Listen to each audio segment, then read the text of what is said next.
இந்த உலகத்தில் இருக்கிற சொந்தங்கள் ஒருவேளை சில காரியத்தில் உங்களை ரிஜெக்ட் பண்ணி இருக்கலாம், அவங்க ஏத்துக்காம இருக்கலாம், உங்களை ஒரு பெரிய பொருட்டாகவே எடுக்காம இருக்கலாம்.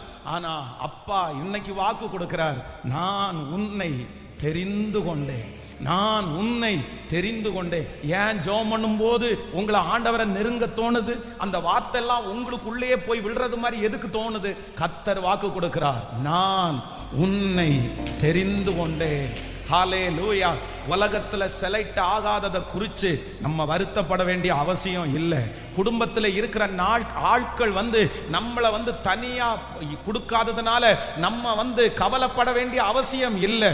நான் நம்புறேன், உலகமே எதிர்த்து நின்றாலும், சொந்தங்கள் எல்லாம் எதிர்த்து நின்றாலும், கர்த்தர் வாக்கு கொடுக்கிறார், நான் உன்னை தெரிந்து கொண்டேன்.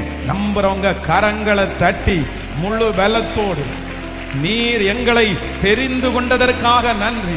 ஆமென். கர்த்தர் தெரிந்து கொண்டவனுடைய கோல் துளிர்க்கும், கர்த்தர் தெரிந்து கொண்டவனுடைய கோல் துளிர்க்கும். நான் நம்புகிறேன், ஏசப்பா உங்களை தெரிஞ்செடுத்ததுனால உங்க கோல் சீக்கிரமாய் துளிர்த்து, ஆமென், அது காய்த்து அது கனி தருகிறதாய் மாறும்.